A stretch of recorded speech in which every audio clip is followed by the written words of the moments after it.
This is a production of PBS Charlotte. Just ahead on Carolina Impact. It's affordable housing that doesn't look affordable. High quality and low rent in one of Charlotte's most popular neighborhoods. I'm Jeff Sonja with part 2 of our series on mill makeovers. Tucked away in suburban Huntersville is Mecklenburg County's first licensed hemp farm. We'll take you through the process from harvest to home. And we'll find out how those beloved rocking chairs actually ended up at Charlotte Douglas International Airport. Carolina Impact starts right now. Carolina Impact, covering the issues, people, and places that impact you. This is Carolina Impact. Good evening. Thanks so much for joining us. I'm Amy Burkett. Charlotte's century-old cotton mills were originally built as places to work, and today many are being rebuilt as places to live. But in this economy of rising rents and runaway inflation, can these mill makeovers still be affordable housing?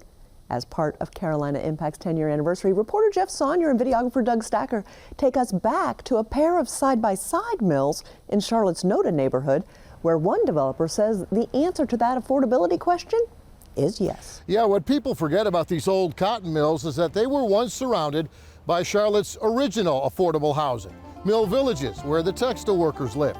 But here in Noda, as these cotton mills change and modernize, so do the old mill neighborhoods. So we have a wonderful collection of these late 19th, early 20th century commercial buildings. They're so big, they're so noticeable. I mean, they're not only elements of the past, they're elements of the future. What Charlotte historian Dan Morrill told us back in 2017 about the old cotton mills of North Charlotte turned out to be a pretty accurate prediction of today. They just work well, they look well, they market well. What we're trying to do is to essentially recycle these things.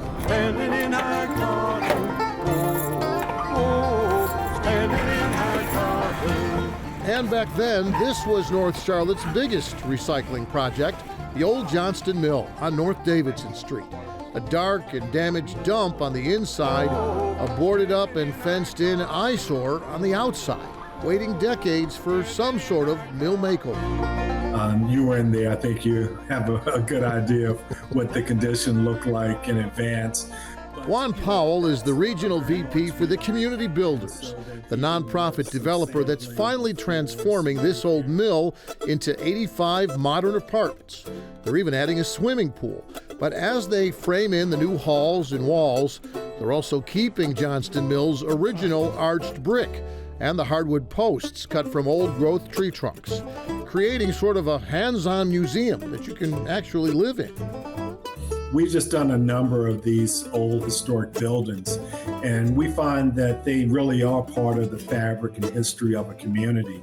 And that's very much the case in Charlotte, and in particular in Noda, where it just has a great history of existing historic buildings with a community that's highly inclusive, that's very proud of its history. Every day somebody tells me this is going to be a cool project when it's done. Adam Roy isn't just the construction superintendent here at Johnston Mill. He also lives in Noda, just a few blocks away. Being here about 10 years now, I saw the mill next door get built, and this one kind of sitting here waiting for it to get built. And now that it's nearly finished, after 2 years of construction and reconstruction, Roy walks us through the new Johnston Mill. Basically stripped it down, put in new decking, new beams where needed, and then we had shoring posts along the whole thing. Kind of looked like flying buttresses, the way we had it, and for it to still be standing even after that, it's kind of cool. So we're walking into one of the new units that we're putting in. You come into your galley-style kitchen and then into your living space. Roy says these apartments have original brick walls that are 4 bricks thick and windows that are 11 feet high. 100 years ago, this window would have built pane by pane by pane. And through the window, well, you can see what else they're building at Johnston Mill. Right next door, 150 more brand new apartments. but the mills were the linchpin. Yep. They really created the interests and the uniqueness to the site, while at the same time creating housing. It really does produce, quite a win-win situation. But here in Noda, when you create new housing, well, what happens to all the old housing? And of course, if you go up Mercury Street, or you go up Alexander Street, or you go down Yadkin Street, it's mill houses. Or at least it was mill houses 5 years ago. Today, at the corner of Mercury and Alexander, there's a 4-story apartment complex. Same story on 36th Street, with block after block of new townhomes replacing these older, smaller homes, and more new construction on the way. How do you balance the growth that a community needs and the problems like gentrification and displacement? How does a company, try to walk that fine line between the two? For us, that's really key to our mission. Land prices go up, rents go up, and pretty soon the people who have been in that community for generations can no longer afford to be there. Which is why, years before renovating the old Johnston Mill, Powell's company also renovated the old Mecklenburg Mill right next to it, turning this entire mill into 49 units of affordable housing. The same high ceilings and historic brick walls and tall windows, but here every apartment rents for less than $1,000 a month, with many apartments a lot less. Your rent again is what? That's $700 For a one-bedroom? for one bedroom. Yeah. Wow, that's just about unheard of in Charlotte, isn't it? Yeah, especially this neighborhood. Yeah. Kenneth Holland is a former chef, an aspiring artist, and for now, a valet, parking cars part-time for $14,000 a year. For him, $700 a month rent means stability versus just surviving. You live in a more expensive place, and they raise the rent on you every 3 years. You got to move, you got to settle, move again. You just can't quite get it together. And yeah, walk in here, you definitely would think, oh, I can't afford this. You shouldn't have to live in a luxury apartment to live in a neighborhood. Maybe there should be something else. Is this the nicest affordable housing project or complex in Charlotte? I think so. Dahabo Bare's first apartment here at Noda Mills was this first-floor studio, but now she's also in a one-bedroom for just over $800 a month. It's wonderful. I'm really fortunate because everything now is so expensive, but knowing that I have that security of a home, it takes a lot of stress off of me. I'm very happy and very lucky to have made it into this building. I don't want to leave. And when you combine the high-quality, low-rent apartments at this mill and 15 more units they're adding at Johnston Mill next door, well, that's up to 65 units, and that means 65 working-class families or individuals with a place to call home, a place they can actually afford. Amy? Thank you, Jeff. At pbscharlotte.org, we've got a link to the lofts at Noda Mills, where you can find how to qualify for those high-quality, low-rent apartments. But just a little FYI, right now, the waiting list is at least 2 years. Well, since federal regulations lifted preventing farmers from growing hemp for decades, it's quickly become a budding industry in North Carolina. It's a versatile plant with a wide variety of industrial and retail uses. Many people confuse hemp with marijuana. What's the difference? And why are hemp products so popular? Carolina Impact's Rochelle Metzger takes us to a family-run farm in Mecklenburg County to learn about the hemp production from harvest to home.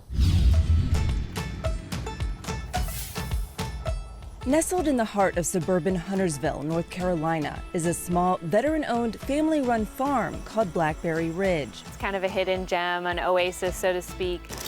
We think that's a really special thing that we're able to keep it alive. Drive down Beatty'sford Road and look for the roadside farm stand with the large American flag. No produce here, but you can buy CBD and a bouquet. Just yards away, fields of hemp and flowers line Blackberry Ridge Farm. Julia Rogers is the co-founder. Look at the pink on that one. And this land has been in her family 4 generations. Her grandmother, Agnes Barnett, was born and raised here. My grandparents had cows. My dad also maintained the cows after my grandparents passed away. So I grew up driving a tractor out here is how I learned to drive. Blackberry Ridge is small, just 23 acres, tended to by a tight-knit team of 4. They've been working with Mecklenburg Soil and Water Conservation District Supervisor Barbara Bleiweiss to implement sustainable farming methods. They use our conservation practices, so they're very much attuned to respecting the earth, respecting soil, and so forth. They are also a century farm. Their land has been under family ownership for at least 100 years. The Rogers have expanded into agritourism to stay profitable. These are going to make it so pretty, aren't they? Lauren Nelson brought her children for the Cut Your Own Flowers experience. Nelson watches as the kids wander the rows, filling their buckets with colorful blossoms. You did so good. Oh. It fills your cup for sure. Dahlias, lisianthus, sunflowers, zinnias, marigolds. Just a few of the varieties that grow in the garden Julia dreamed of for years, waiting for the right time to revive her family's farm. So these are late plantings. We do some late plantings in the year. As her husband, Army Major Nick Rogers, prepared to leave active duty in 2018, he enrolled in a Veteran to Agriculture transition program at Fort Bragg. He educated himself on soil science and horticulture. They give you kind of a crash course on agribusiness and just some of the salient details on how to do that the right way. He also learned about cannabis and the growing market for hemp products. He saw the potential to bring therapeutic relief to retired service members. I think we're helping veterans that are no longer in service, for sure. And I just want to clarify, I still am a reserve service member, so I don't personally use these products, unfortunately, because it's against the policy. Hemp has become a viable crop for many North Carolina farmers, but growing it here wasn't an option before 2017. And in less than 5 years, North Carolina has gone from 0 to nearly 1,500 licensed hemp growers across the state.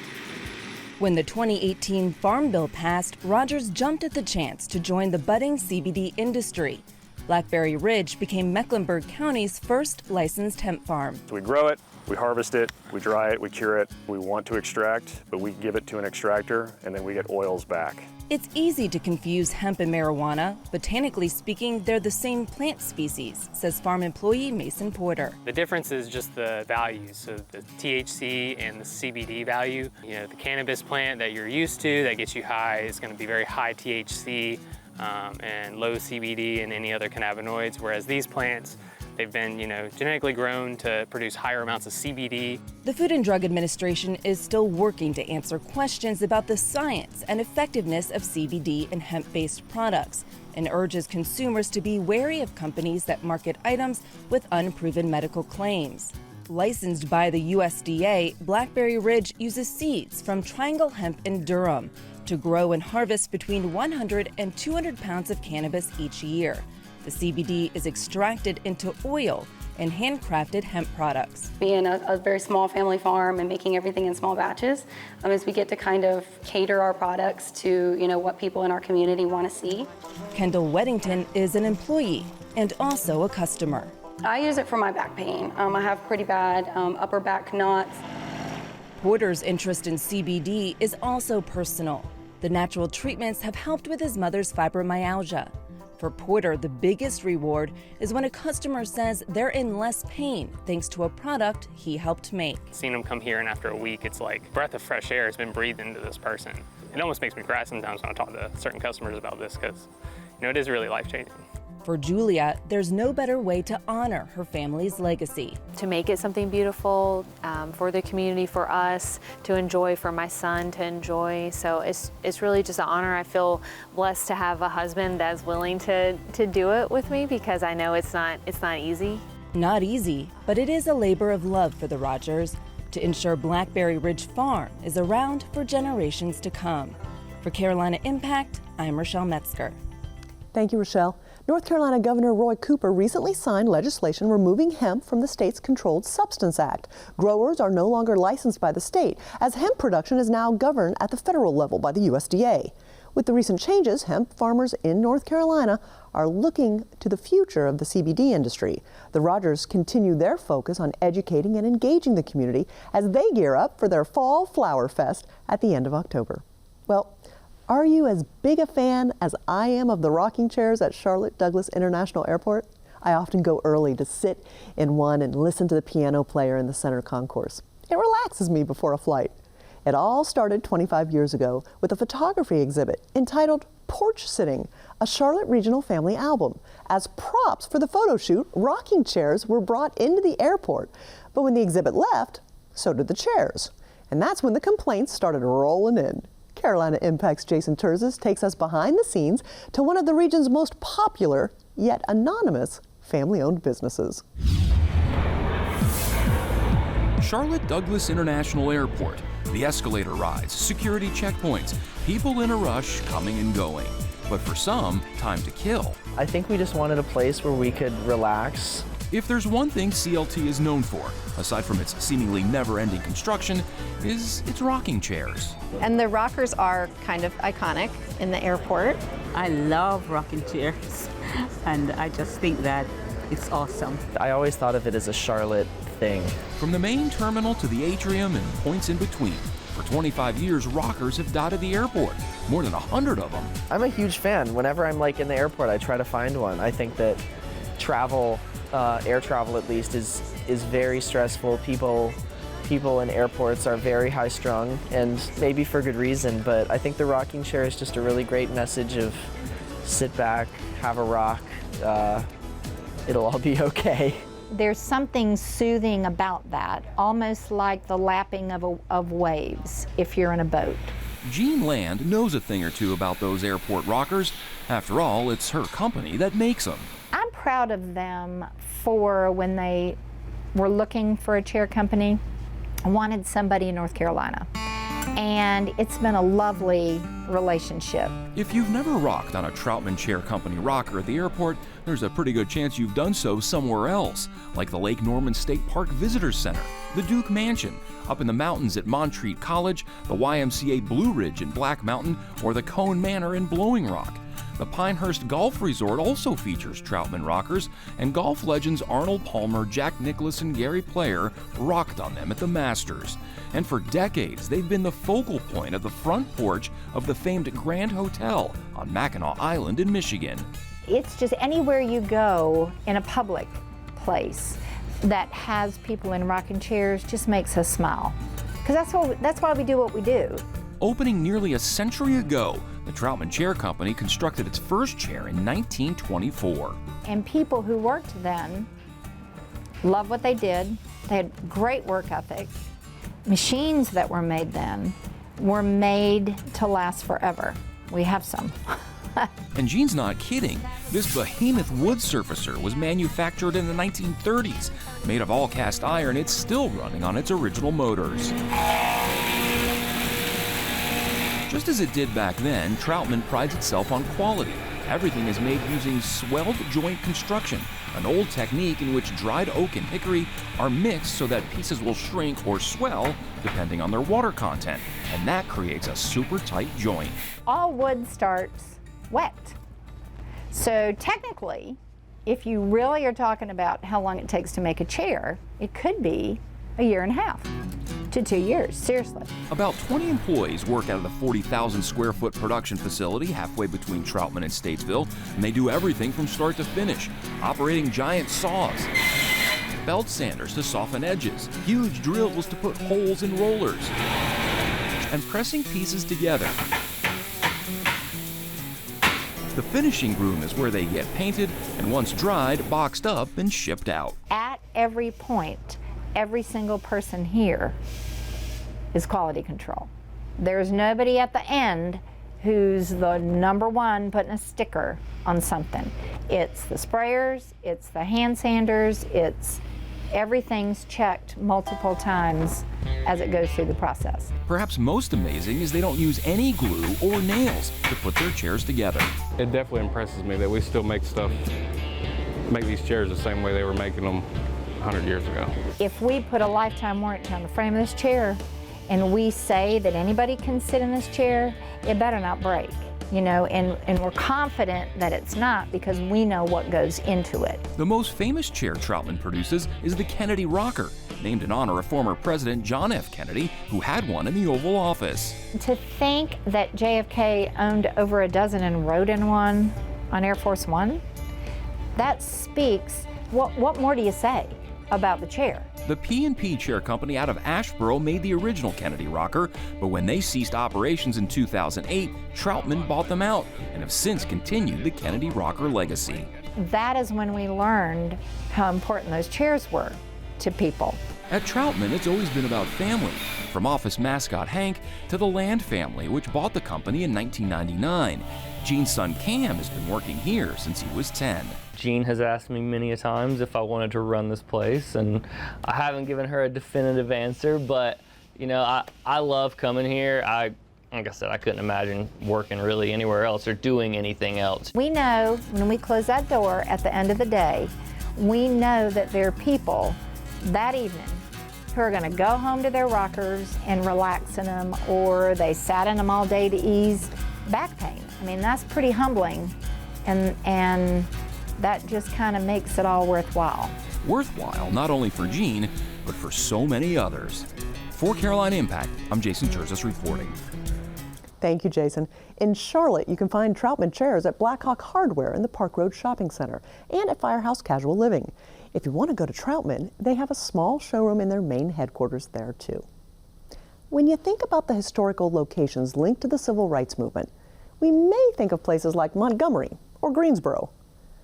Did you know South Carolina also played an important role? In tonight's One Tank trip, we head to Orangeburg, South Carolina to meet a remarkable man named Cecil Williams, who created a civil rights museum to keep that state's contributions alive.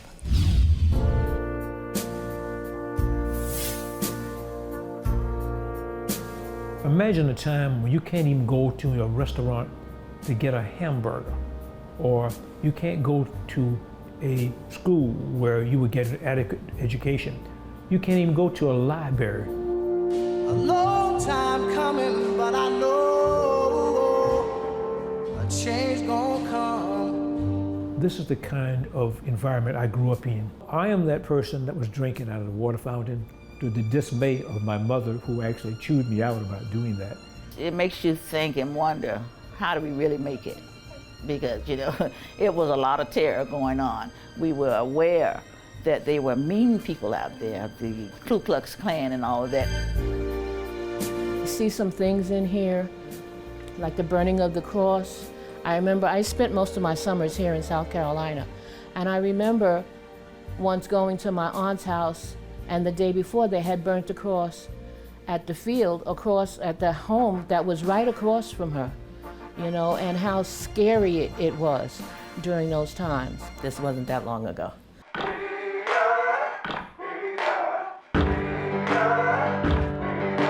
I started this museum because I felt there was a void in people, the general public, not only South Carolinians, but everyone being able to learn about the great role that South Carolinians played in the civil rights movement era. Often we only know about the bravery of the Reverend Martin Luther King and Rosa Parks, but there were South Carolina heroes who really sacrificed so much to bring about change, and we should know their faces.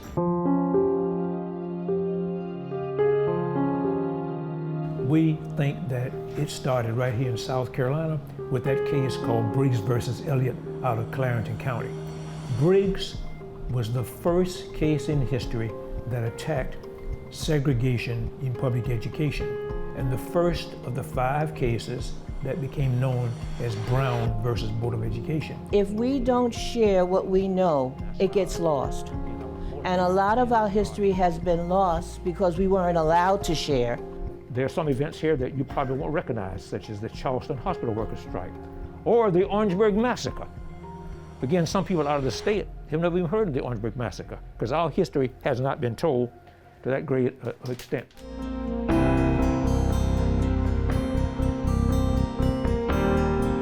We have approximately 8,000 artifacts, photographs, and documents in the museum at the present time, and gaining every day. You will see some of the businesses that thrived during that time because African Americans weren't welcome in the mainstream businesses. We had to have our own businesses, and certainly we had to have our own schools. Almost all the photographs in the Cecil Williams South Carolina Civil Rights Museum are by me. I worked from 18 years old for about 10 years for Jet Magazine. So you can see all these pictures, and it's like you can touch them and feel them, and like all of them are looking at you. It gives me a great delight to see youngsters speak about their experiences. It's so important that they have something that is really a three-dimensional perspective of what our history is about, not just words on paper. It's important for us to remember our history, because if we don't keep track of it, it might get lost in time. My hope for the future is this museum will grow, its importance will become widespread, and people from around the world coming to America, coming to South Carolina, and coming near Orangeburg will get to see and experience.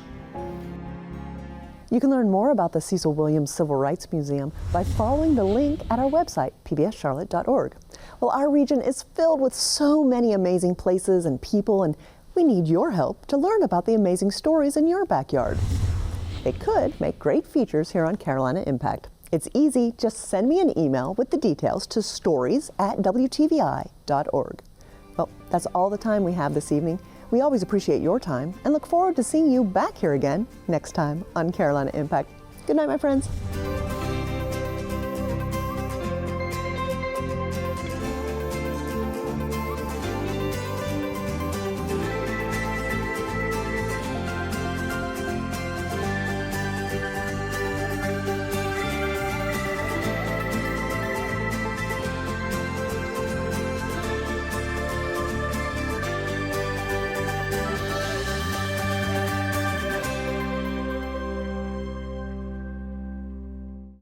A production of PBS Charlotte.